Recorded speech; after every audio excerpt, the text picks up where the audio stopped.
Why, hello there. Thanks for stopping by. You're about to check out an episode of the Freddie and Alyssa Show. But before you do, I wanted to remind you to subscribe to the channel. This way you don't miss any future videos that are coming. You can just click the link below. Boom, subscribe. You'll be all set. Now enjoy the episode. All right, everyone. Welcome to the Freddie and Alyssa Show.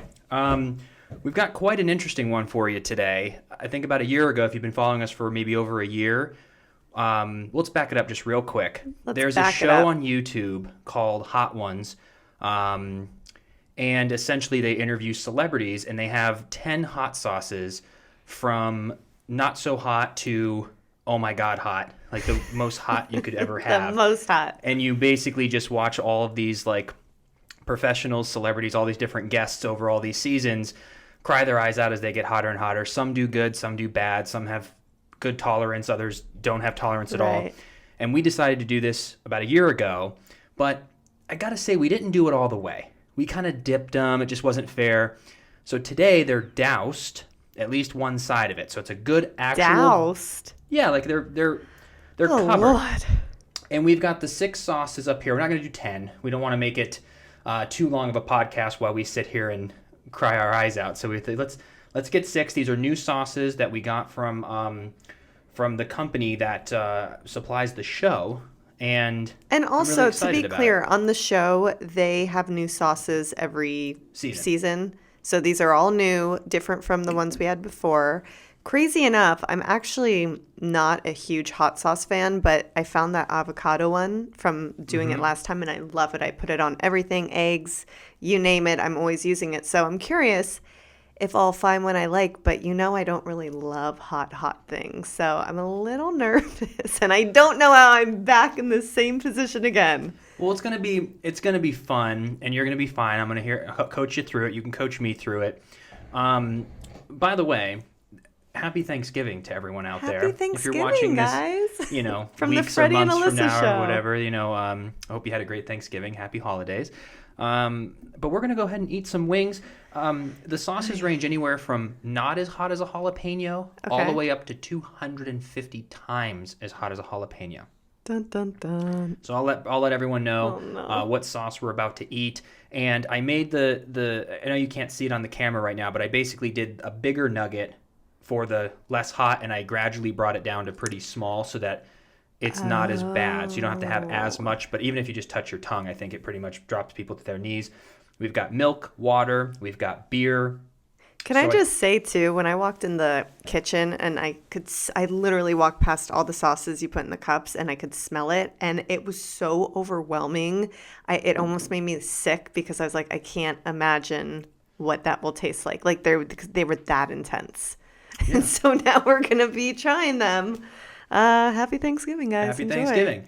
And then last thing for the rules, last time we took questions from the audience. Correct. This time, just because it's like later tonight, I didn't want to hit people up before Thanksgiving and say, hey, questions. Sure. We decided to come up with 6 questions of our own.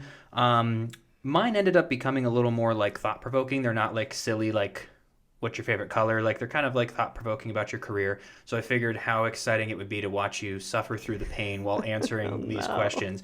And we don't know how we're going to go about this, but I think we should have you go first and then me instead of eating them at the same time, so that we can kind of take our time, and then we'll edit so that it doesn't have lag time. Perfect. And then this way we can actually answer the questions, but yet people can enjoy the torture as it gets down. So we're going to start right here.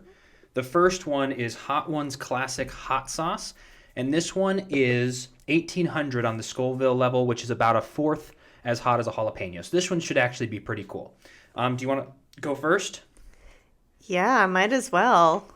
So go ahead and take a bite, and I'll ask you my first question. Cheers, guys. So you've been doing your blog for a couple years now, maybe a year and a half. And a big focal point of it is fashion. My question is, why do you like fashion so much? And why do you think fashion is important in today's culture? And before you answer, how is the 1800 Scoville level? It's actually really good. It does have a little kick, but it's good. I like it. All right. Okay, so I have been obsessed with fashion since I was a kid. Like, there's something about being able to be bold and choose daring things and really figure out who you are as a person and just show it off to the world. I think it's such a specific, Benjamin, you gotta stop.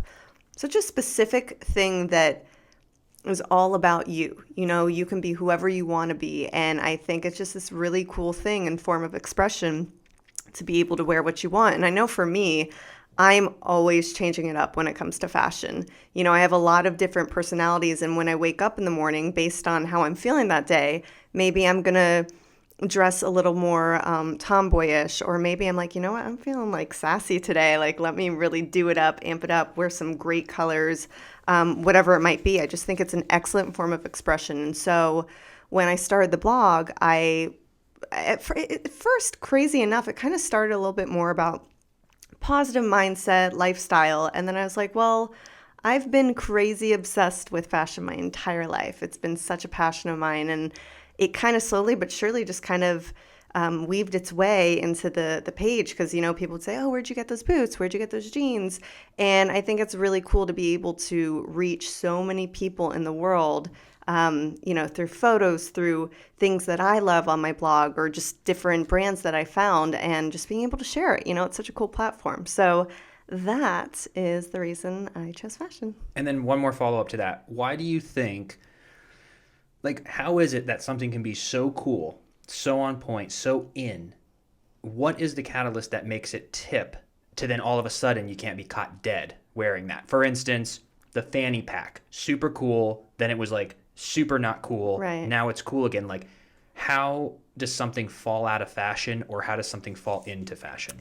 You know, the craziest thing with fashion is all of these different styles will continue to recycle. So things that were really cool in the 90s are popular again. They were 10 years ago. Same with like the 70s, 50s, whatever it might be. But for some reason, the powers that be, you know, the big fashion weeks like New York Fashion Week, they will let you know every single year, this is what's hot and this is what's not. Like, they're powers that be, you know, and they let you know. And all of these big bloggers, all of these individuals who are, you know, fashionistas, whatever you want to call them, and the fashion designers, of course, they all kind of figure out what's hot and what's not. And they let you know through the season. I mean, they control everything. So that's a great question. But things always recycle. So that's why I'm never afraid to just be myself if there's something I like. And I'm like, you know what?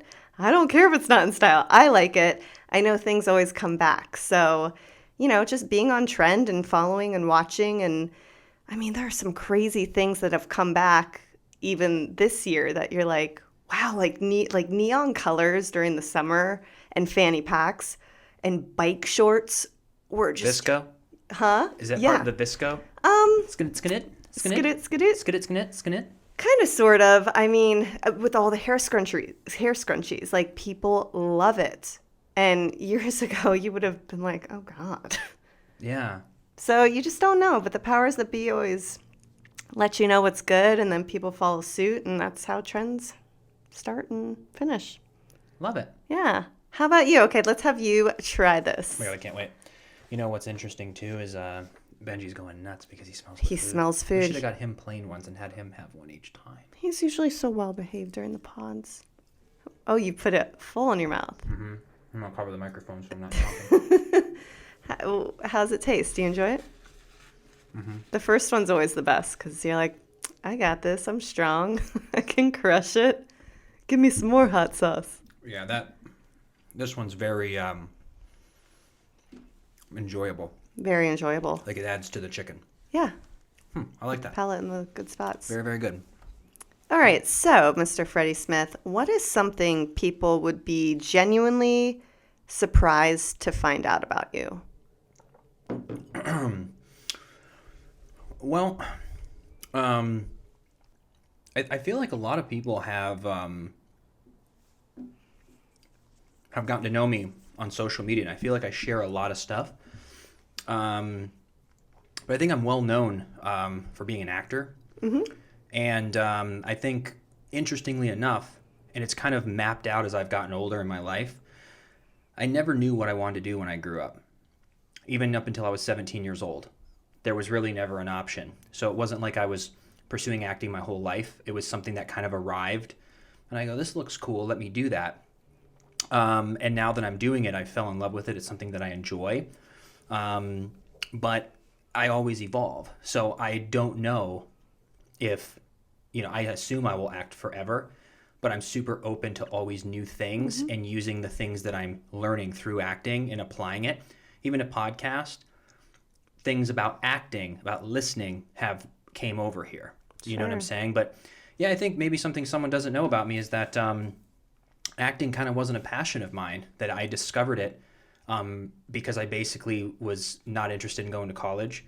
And my other option was going to be to sell cars locally where I grew up. And the acting thing kind of just I would have loved it. I'd have been better now than I was a kid, but I always had that drive. But I'm really glad I found acting because it's given me a lot of purpose and a lot of fulfillment. Love that. And I've been using the skill set to apply it to other things that I'm doing, but I'm always looking for something awesome to do and something challenging. And I'm glad acting was my first thing because it got me out here. And I think that's the biggest first step because I was young when I took a very big risk. So it made me kind of a risk taker. So I'm really glad that I went to that audition in Cleveland in 2005 and got good feedback and said, maybe I should act. Holler. Love that. All right. So let's move on to the second one. You want to just keep going first? Yeah. Or do you want to switch it up? No. Okay, because you're going to end up having I'm going to know. We'll have you do at least the first two here. So this one's Los Calientes. And this one I have the Scoville level. So this one now is 4 times as hot as a jalapeno. And what was this one? This one not as hot as a jalapeno. So this is basically 4 or 5 times hotter than the very first one that you had. Okay. I'm not going to do the whole thing. You can probably take a half of that one. I'm not wild.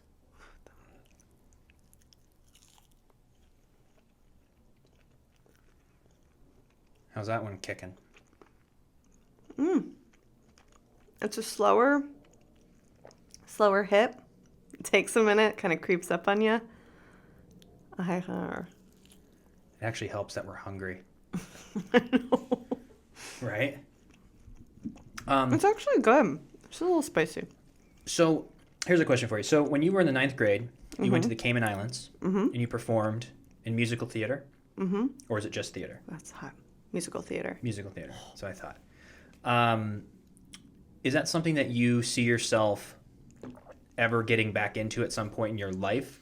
Is it a goal? Is it if it happens to happen? Like, what's your relationship now to musical theater when it was such a huge part of your life as a kid? So much so that you went to the Cayman Islands when you were in 9th grade to perform. What's your relationship with musical theater? That is a great question because growing up ever since I was 4 years old, that was it for me, like musical theater. And it's still so near and dear to my heart. But in life, you'll always progress, you'll grow, you'll try new things. And I kind of found a path where, that just wasn't a part of it. I came to LA because I was like, oh, I could go to New York and try and pursue Broadway. But I just loved the city in LA, entertainment, TV and film, all of that. I mean, obviously what we're doing right now, crazy how everything's evolved with, media and whatnot. But to answer your question, one day, truly, truly is a dream of mine, down the road to do musical theater, Broadway. It just would have to be the right timing. There's so much I want to do now that there would be a point where I go, you know what? There's this show, I got cast or whatever it is, and it just lines up. Everything in life is timing, and you have to trust the timing of your life all the time. But I love musical theater, just such a passion of mine. It shaped me. It's why I am who I am today. And I'll still listen all the time to different soundtracks. And, even when I go to shows, when I visit my family on the East Coast, I'm like, dang, I want to be up there doing that just because there's something that if you ever do live theater, it's just in your veins. It's in your blood. So one day I never say never to anything, but I think it'd be really cool. Awesome. Yeah. I love that. I'll be front row. Thanks, baby. I would love to see it. All right, your turn. Let's get it.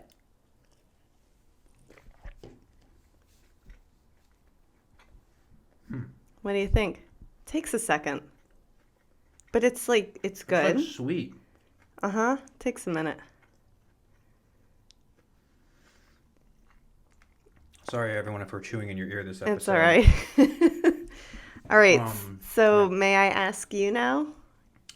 Yeah, go for it. Oh, yeah. It kicks this bites. Yeah, it takes a second. And you go, ooh. Interesting. What was your most embarrassing moment as an actor? Any job, anything you ever did, maybe even at an audition? What was your most embarrassing moment as an actor? Well, I just got flooded with many terrible memories. I appreciate the question. I mean, a couple come to mind. There was a time when I was, 18, 19 years old. And in 2006, it just doesn't exist anymore, the amount of auditions that you went on. I didn't know any different, so I just thought this is normal. The reason I went on 500 auditions, even though I stopped auditioning 5 years ago, was because I was going out 3 to 4 times a week with 0 on my resume, because in 2006 things were different. My look was in, things were just like whatever, but I didn't have the talent yet. It was in there somewhere, but I was learning. But I've had casting directors like mid-scene. Like this one woman, I don't know if it happened multiple times, but once she actually stopped me mid-scene and goes, "Thank you." No. Yeah, it was so bad. I've had other castings give me feedback that I was boring. You? Yeah, my performance, and it probably was, because I didn't understand my own emotion. I didn't understand communication, and I was acting. Yeah. Even like the first episode of Days of Our Lives, I did a good job, but my technique of doing a good job was based on a technique. I wasn't living the moment. I had choices pre-planned. I think a lot of young actors, and everyone has their own technique, but if I ever do a scene on Days like 3 or 4 times, which is extremely rare, every time it's different. I never have a set smile, laugh, hug, anger, choice, beat. Everything comes based on the other person and where I'm feeling I am in my attention of the scene. If I feel like I'm not seeing enough guilt on your face for something you did wrong, then I need to crank it up a little bit. If I already got you early in the scene, then maybe I never have choices made, where a lot of times you can see when people do things like you did it exactly the same way, but a lot of people do it that way. I heard Steve Carell was like every choice he made was in Office was like, so it's just maybe a technique, but I just didn't have the right mindset. I didn't understand people. I didn't understand. I was so green as a person. And I'm just lucky that 90210 and Days at an early age gave me a chance. But Days is where I developed the understanding, and I grew up. I had a lot of life experiences. Sure. I understand emotions. I understand situations now. I understand more about guilt, more about empathy, more about anger. I mean, how many things was I angry about at 19? A lot of things have pissed me off by the time I'm 32 years old now, 31. Wait until we're 50. So you start to understand really what life is, how to pull from things. I was very blessed that I didn't lose anyone close to me. Not very many. But in the past 5 years, I've lost quite a few people who've meant the world to me. And so you understand sorrow and loss. And so there's different things to pull from. But yeah, a lot of embarrassing moments happened when I was younger. And then lastly, I'll tag it with this, is I did a McDonald's commercial, which was one of the most uncomfortable commercials I ever filmed, because the director was just not having it with me. I was in this heavy armor, and I was all bruised up the next day. I worked for 12 hours, and when you repeat the same 3 lines in a commercial for 12 hours straight, you don't remember how to even speak. And he was just so frustrated with me. And he's like, "Come on, this isn't like 2-a-days in football. What are you complaining about?" It was really uncomfortable. Really? And then everybody else in a commercial, you get paid the same amount of money whether you talk or you just show your face in it. So all these other people got the same. And I was sitting there working for 12 hours a day. And I was the star of the commercial for 3 weeks. That was fun. It paid pretty good. But that was one of those days I'm just like, it's just tough. It's embarrassing. And then lastly, one last thing. When I did Medium, they had me pulling into a parking spot and then pulling out, and I had these heavy boots on. And when they said, "Can you back up?" and I put down the thing and I revved it back, and everyone was banging on the car going, stop, stop, stop, stop. And I came this close to running over one of the tracks where they push the camera back and forth. And so that was embarrassing. A lot of embarrassing moments. Oh, man. Love it. Love it. Thanks for sharing. Absolutely. All right, now this is where it's going to get like super hot. This one is open, go for broke, repeat, fire, fire. Oh my God. Yeah. Go for this broke. one here is 9 times as hot as a jalapeno. So this is where it's actually going to start kicking up. So let's see what you got, babe. All right. Cheers, my dude. All right. Is that one hot? Oh my God. While you're going through that, Oh my God. when it comes to blogging, podcasting, working with brands, as much as we are podcasters and actors and that, at the end of the day, I feel like you are an influencer if you had to put one title on it, and or content creator. For newbies or newcomers who are coming into the business of influencing, blogging, creating a brand on all these social platforms, what advice would you give for a newcomer? And what is something that you think someone new stepping into wouldn't think would be a challenge, and then all of a sudden it's there? Bro, this is so hot. Is it? Oh my gosh. Okay. For newcomers, I was really brave to eat that much. Now I know.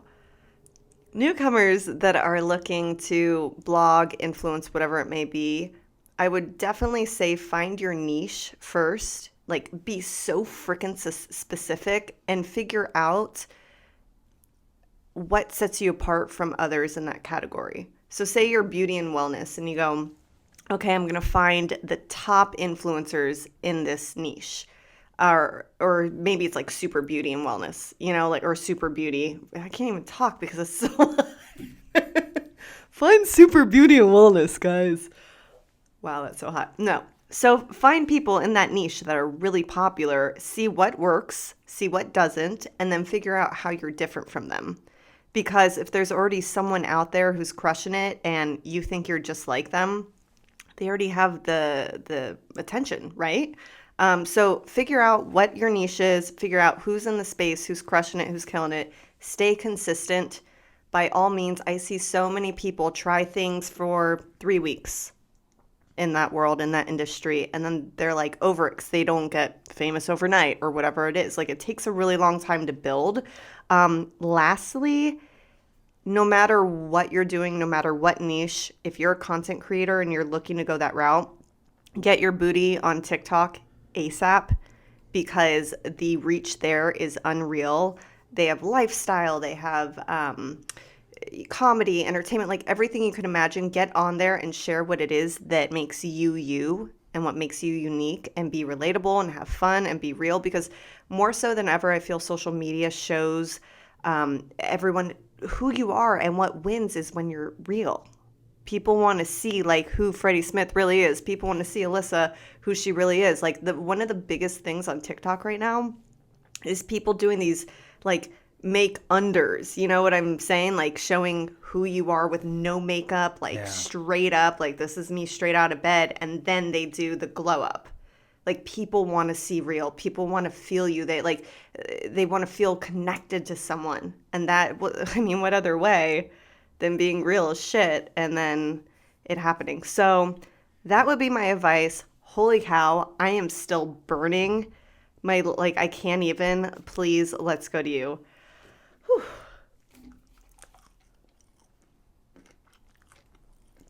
While you enjoy that and chew that, because I want to get you while you really are enjoying it.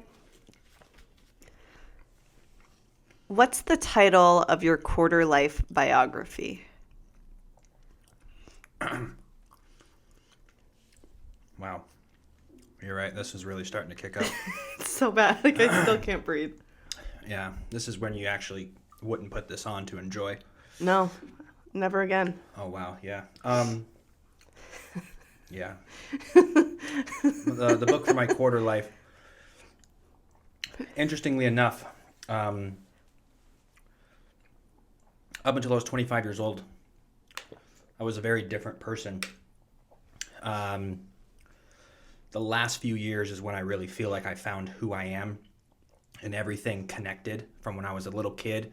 All these little moments that I go, oh, that's who I always was. I just didn't have any perspective to be able to understand it. So if I had to do one for my quarter life when I was 25, I would just say, I'm just getting started.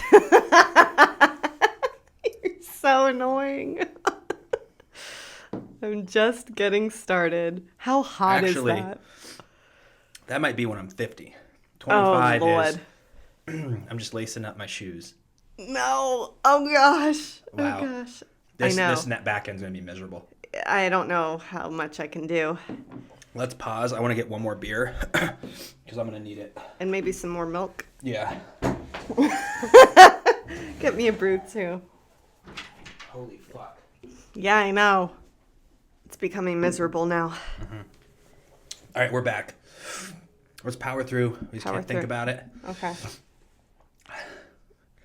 Now, do you want to switch up the back end and I'll go first? Or you want to keep going first? Let's keep going. I like going first. Go ahead. Whew. Uh-oh. Okay, give me the question. When it came to your future of being like a wife, being in your career, when you were 16 years old, did you have like a specific date and or vision of like, this is when I want to get engaged, this is when I want to get married, this is how many kids that I want, this is when I want to have X, Y, and Z, like a traditional, like you know what I mean? I totally know a little what bit you of mean. American dream, I guess, for some people, depending on your... Oh, my goodness. It's so hot. Wait until you try this. You're going to die. You're going to die. It's really interesting you brought that up because the other day I was thinking about this where I feel so many women, and men too, always had like a vision and idea of saying, oh, I thought I'd have kids by now. I thought I'd be married by now. And for me, the only thing I ever really remember thinking in life was career. I definitely thought like marriage, but I never thought, oh my gosh, by 25, like I'm going to have 2 kids, 3 kids, married, white picket fence. Like that was never my dream. You know, there were just so many other things I wanted to do first before that, but I've always been like very focused on career. And I think that just kind of how I was born, you know, like I think people really are meant to have different ideas and goals and wants and desires. Like even someone like my sister, like she's the best mom in the world. I remember growing up, she'd always be like, oh my God, like I can't wait to be a mom one day. And that was such a big dream of hers, which to be a mom, I mean, what a gift, like the human body to be able to do that and carry a baby for 9 months. Like it's crazy. And, you know, I really think one day, we, you know, will experience that. Like, we'll see. Like, I don't know in life. Like, I don't know anything. I just kind of take everything as it comes. But that was never like really anything I really thought about. I was always career driven. And that was what I thought. Now, however, like with life and career, you can think. People can do both. Yeah. Oh my gosh, absolutely. I mean, look at Sarah Blakely. CEO of Spanx. That's so hot, is it not? I'm dying right now. My mouth is on fire. But why do you, but like, because that's, let me just give you a counter argument about that. Because I was asked this when I was on the Steve Harvey show and put my foot in my mouth. Back to the other question. There was some question about like, anyway, my whole point is that, do you really think that you need to do career first and then that? Or is that the most ideal? It's obviously been done, but why for you do you feel like you want to get your footing more in career before kids? Because I want to be selfish first. Once you have a kid, that's it. It's all about them. I want to be able to give my attention to my career and not have to worry, oh, where do I have to be? Or, oh, we can't go. Like, because I know me and I know how I am with people and things that I love. Like, even think about Benji. Yeah. I will move freaking mountains for him. Like he is everything to me, and I can only imagine what it would be like with a kid. You know, they always say like multiply that by a million, your love for your dog, and you know how I am with him, I'm obsessed. So that's a great question. It's just growing up, I don't know, that wasn't like my dream, I suppose. Yeah. You know, like I think it would be really cool and really amazing, especially for later in life, and the little things that you get to go through with your child. You know, watching them grow. Like I've watched firsthand with Juliana. They make time. You really understand how time is passing because you see the growth in them. You know, when she was first born, it was like this little baby, and then cut to when we saw her a year old. But man, so much has happened in a year with her growth. I suppose, like, even thinking about us in the past year, are you still dying? Yeah. I can't breathe right now. Like, literally, my nose is running. But to finish your question, I just think everyone's different. But for me, that wasn't something I ever thought that, you know, by a certain age, I would have X, Y, and Z. I always definitely thought I'd get married. But I was always really focused more on career. You know me, I'm a hopeless romantic. I love love. I'm just obsessed with love stories. It's always been a part of me, but I never thought, oh yeah, by, you know, a certain age, I'm going to be married and this is going to be life. I was just like, oh, I always kind of just go with the flow. So. All right, I'm just eyeballing this next one. Oh, good luck. Take a half bite. Don't be wild. Because this one's going to, basically what's going to happen, it's going to just knock you in the face. And you're going to feel it in your throat, like, really quickly. So while you enjoy that. I don't think we told people what this one was. Uh-oh.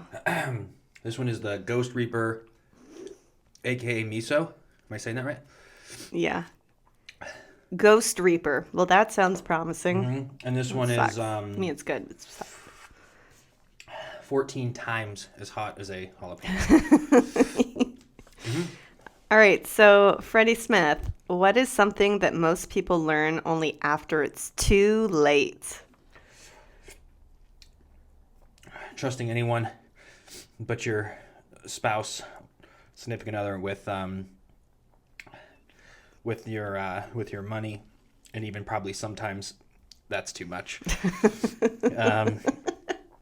I learned the hard way by allowing somebody to have access to my account years ago, and she took Who a lot was of money. that?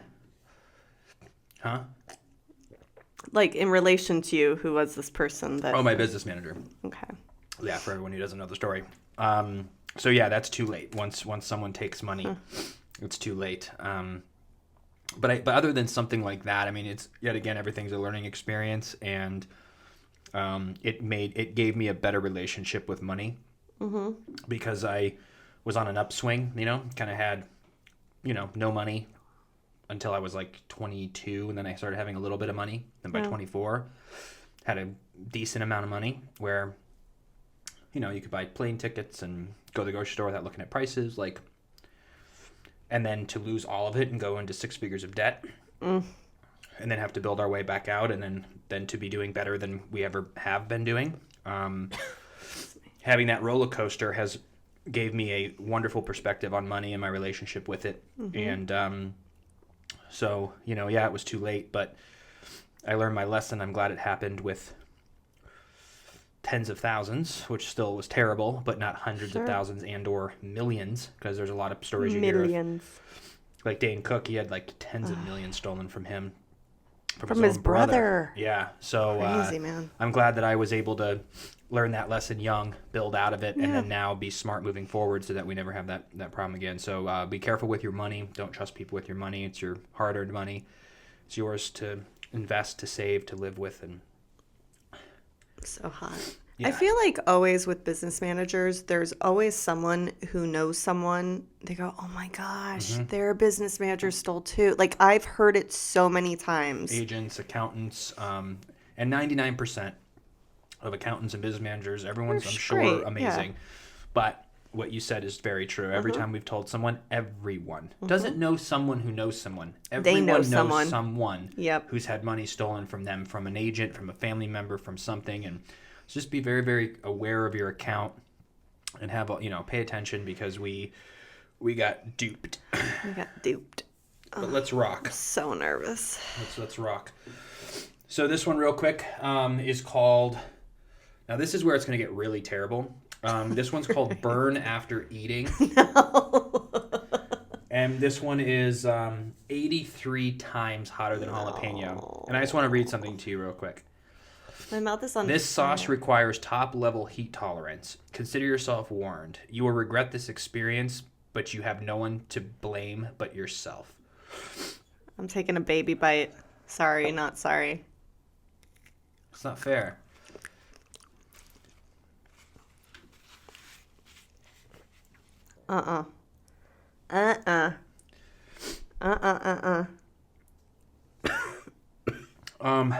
Question number 5.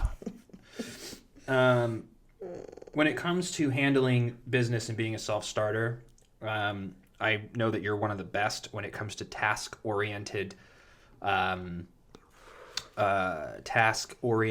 See, this is why it's hard when you're asking the question. I know. How's the guy do it? I don't know. He's a pro at it. But when you have a task to achieve, you're on it, and you have patience, and you have diligence, and you have organization. Where does that come from? Because I know that I'm very strong in different areas, but the way that you can professionally write emails, be prompt, stay organized. If you need to get a seat upgraded or you need a reservation when it's booked, and like you have your way with words and just getting back to. I know. I can't breathe. And getting back to people. Where does that organization and task-driven work come from? Or where did you learn it? Well, first and foremost, I am a crazy type A. Excuse me. It's very hot. I am a crazy type A personality. Uh-huh. So, I mean, that's just like I've always been that way my whole life. However, when I was in my early 20s, I worked for a travel agent, and I was like her executive assistant. I can't even talk. As her executive assistant. And I learned firsthand, like, don't take no for an answer. Always be organized, detail-oriented. I naturally am that way, but I guess it's just one of those things of perfecting those skills. So she really helped, like, I don't know. This is so hard to think. But you learned it from working for a travel agent. Yeah, for her, and also just life. Like, I feel like that's who I am, but she really took me, by the hand, was like, this is how you do it. This is what's up. If people tell you no, like, absolutely not. There's always, if there's a will, there's a way, right? Yeah. She also was kind of nuts and crazy, so it just kind of made me like, okay, I gotta make this all happen. You know what I'm saying? Like, because sometimes with bosses, people will be a little intense, and she definitely was. She was super nice too, but whole nother story. But yeah, I learned from her. She's very successful, and so they always say, if there's something you want, follow and watch people who have what you want, and she was successful, so I watched the way she dealt with people. I watched the way she wrote emails, and I just tapped into me and made everything my own, and I've taken all of those lessons today, and that's why, like, I don't stress out if there are things that need to be done, because I'm like, great, I have a to-do list, I'll check it off. I'm crazy type A, like, everything's organized. I got it. Maybe it's a little OCD. I don't know. But yeah, I'm ready. I'm just glad I have you for all that stuff. You get so heated when you got to. But you did some stuff like the past few days. You've been making calls, and I'm very proud of you. Test it out, baby. How's that taste? Well, I definitely took a bigger bite than you. You can't bail on me last minute here. I'm not bailing, but that was so hot, and I took a baby bite. Yeah. What's interesting is that some of these, that one takes time. They hit late. I know. Yeah. I know. I took it too. I'm like, oh, I'm all confident right now, and I started talking great, and then I couldn't even think any words in my head. The one that really shifted, I can't remember which one it was. The one like. Dude, I think it was the second one. I took it this was huge. The fire is what really set the bar. I go, uh-oh. And now these ones are. They're just. My whole throat is burning. But we're at the home stretch here. Do you want some milk? No. Okay. I'm trying to do it without milk. All right, let's do some questions. You ready, bruh? I'm lactose intolerant. Too That was funny. an inside joke. Never mind. Insider. He pronounces it funny as a joke. He knows it's lactose. Okay.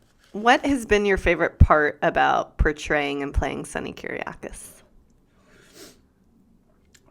You know, a lot. It's kind of changed over the course of my 8 years. At first, we were on this mission, which we still are, but it was a different time back then to tell this true love story, and that was the main focus. So much so that before social media was big, I even made a conscious decision the first year and a half of playing Sonny to not even say that we were together. Mm-hmm. Like, you came to like maybe some events, but we didn't go online. I specifically asked not to be asked if I were gay or straight in interviews because I didn't want it to. I just wanted people to watch and not judge based on my personal life. I wanted everyone to just watch it and see if me and Chandler could pull this off. Right. And then when I started hearing a bunch of positive feedback from the fans, how we were helping people come out of the closet, be true to themselves, and share these stories, it really meant the world to us that we've done something great. So that was kind of like the first thing that really meant the world to me, and I still hear those stories today, and they still mean the world to me, and that's like such a bonus for everything that we do. And but what I've also really realized is that aside from my character, Sonny has become for 8 years someone who's in people's families, and they look forward to seeing what he's doing and want to continue to do that. And there's going to be a day when that's no longer, and that's going to be a very weird thing because people tune in, and we feel that when we watch a season of like when Breaking Bad ended, it was like, oh, like what else is going to happen? Oh, that's such so now it's just really cool to be part of people's lives in such a way that it's not just I was there for a year and made a splash. 8 years. Sonny Kyriakis is a thing now for millions of people, and I think that's really neat. And I love that he's finally went away a little bit. I know. It takes a second. It finally... Anyway, I can't remember. I just lost my train of thought. I was at my eyebrow lady the other day and my eyebrow appointment, and she shares a suite with, I think, another esthetician, and we were all just chatting and having a good time, and somehow Days got brought up, and she's like, oh, wait, like, your fiance's on the show. I was like, yeah, and she's like, well, who's he play? She goes, I used to watch it with my grandma, because everyone always has a family member. That's kind of how you get introduced. And she goes, oh my gosh, Kyriakis, because she hasn't watched it in like 10 years. But she goes, is that related to Victor? And it's like she knew, you understand these characters, just like you said, for so many years. I mean, people still have Victor, but I'm just saying, like, it was such a part of her life. And that's what soaps do for so many people. They get to tune in, and every day they get their characters, they get their escapism, and it's just like a family. And my eyebrow lady was telling me, she's like, yeah, my grandma used to love, I think it might have been General Hospital, but her grandma called them her stories. She's like, I can't, not now, my stories are on. And that's what it is. Like, you love your stories, you love your characters. And so for 8 years now, Sonny has been in so many households, and you made just such a difference. And you guys have done so well on the storyline and just all of the content, that. But I'm always so really proud of you. Yeah, you guys thank you. Crush it. Yeah, and it's everything about it just worked. It's something that can't be explained. It can't be recreated. It only happens every now and then. Yep. Days in general is a phenomenon. To make a show and have it go is a phenomenon. To have any character make it on the show more than a year or whatever, and then to have two men fall in love on screen in 2011, where there were still shows and networks, or not networks, shows and movies, even the jokes that were set, like, things have changed. I know. And it can't really be described. We got very lucky, and it just so happened that me and Chandler and everyone who also, I had a bunch of boyfriends on the show, and Guy Wilson stepped in and played an important chapter of the Wilson story, and then Chandler's back, and me and Chandler just, it just works. I don't know. Y'all are it just so works. good together. And we grew together as people, and He's a couple years younger than me, but we both started so young. We were just so different people, and like we all grew. Of course. And him and I grew actually more together than apart. Right. Like I feel like we're closer now than we've ever been as we've He's gotten such older. a great guy. Oh my God. Sorry, everyone. If this is your first time watching this, you can watch other episodes where we're not burping and chewing in your ear. Oh and we my actually gosh. have very well thought out answers and not choppy. But let's do this last one together. Oh, gosh. And I have a serious, not serious question, but a more thoughtful one. But I might just actually ask you an easier one for this last one. I don't know. Let's take a bite together. Now, wait. So this one is, I have a bunch. I don't know which one I should ask you, but anyway. This one's called The Last Dab. And as they say on the show, it's called The Last Dab because it's tradition around here to put a little extra. No, but not we're not here. gonna do Not that. on this show. Sorry We're not about going to it. do that. But this one right here is Hey.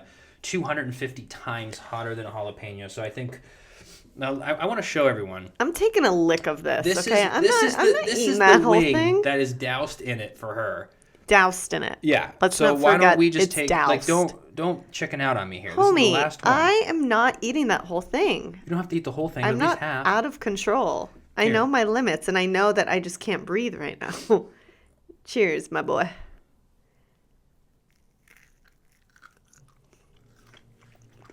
So I always think if I put it down quicker. I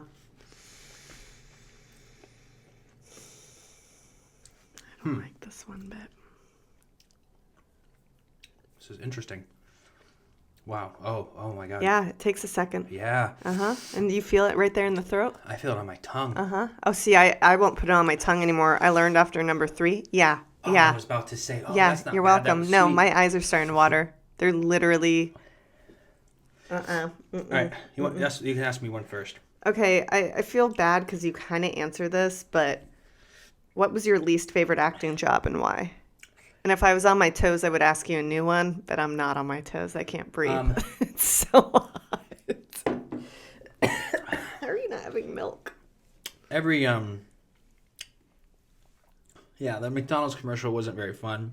And I don't mean this in a negative way, but my time on 90210, I was young. I probably wasn't as approachable. But I Too much. I just didn't really feel like that welcomed in the sense of like, I just felt like the outsider and the newbie, and I didn't develop any relationships whatsoever, like at all, with anyone. Yeah. And but because of that, and how I felt for those few months there, I now go out of my way when new people at Days of Our Lives come on, because I never want them to feel weird. I want them to feel welcome, like they have someone to ask questions to. And so because of my negative experience, I feel like I'm a better support system for new people, making sure they know we're there for them, whatever they need. I want them to feel comfortable, because when they're comfortable, they can be more creative, and they can act at their best capability. Thank you. I'm going to ask you a two-parter. I'm going to ask you more of the one I have written down, but then I want to ask you a fun question. I feel like I should take one more little bite. Yeah, because you didn't get it. I got it. There's no way you're more tolerant than me. Anyway, Who ran the world? Girls. you had a 4-year crash course in business when you worked your way up to a leadership position in the network marketing industry in 14, 15, 16, and 17. You had 4 years. What would you say is the most important lesson or takeaway that you got working in a business and growing during those years? Good question. My most important takeaway would be I truly, truly worked my rejection muscle like to the core, to my being. I thought I had worked that muscle previously in every other venture in my life, but it's understanding that if you want something, it's okay to put yourself out there and to chase your dreams. Even if you're so freaking scared, you have to get rejected. You have to learn to get rejected because Get so many... comfortable with that. Huh? You have to get comfortable with rejection. Yeah, my gosh. Yeah. And I think that's really what allows people to get into the next chapter of their life, even if it's losing weight. You have to get comfortable by, get comfortable being uncomfortable. I always used to talk about that. Everything in life, people are going to say no. Like, even with every next project that you and I are working on, we get yeses, we get nos, we get yeses, we get nos. Like, that is just the name of the game. But if you don't get comfortable doing it, you're not going to put yourself out there, and then you're never going to see growth. So from doing that for all of those years, it was just building that rejection muscle, getting it so strong. Oh my God, I used to get so uncomfortable about things, just in life in general. That's life. That's how we all are. But it was an incredible experience. Really helped shape who I am today. And we look back a lot on it and go, oh my God. Learn that from that. Like, I can't, experience. Like, I'm blanking right now because I'm like, my brain is completely done. But there's many times that we've looked back going, we learned that. Like we'll be doing something going, oh my God, we knew. Like, it was a life lesson. It was a crash course in business. And, but yeah, I was just curious what you did, because it was a huge part. We don't talk about it often, but it was such a huge part of becoming who we are today with personal development, learning about rejection, learning about sales, learning about branding. And then we kind of got into our own thing. But because of network marketing as well, we were introduced to Gary Vaynerchuk and his content helped us build our brand, helped us get comfortable on Instagram and TikTok and Facebook and doing a podcast. Like, we hopped on the podcast train, 18 months ago before it hit now, like, not critical mass, but a lot of people are doing it and all of that. So, thank you all if you've made it this far of us suffering through this. If you enjoyed it, Merry Christmas. I got to tell you, though, a lot of people, I feel, have gotten comments that people want us to do this again. I know. And I feel so uncomfortable doing it. Like, I feel like, how is this going to be good? I'm like... But if there's any shot that the actual hot ones in First We Feast are seeing this, we'd love to be your guest. Let's get it, dudes. I mean, do you have all A-list people? Yeah, but you know what? We're working our way to A-list.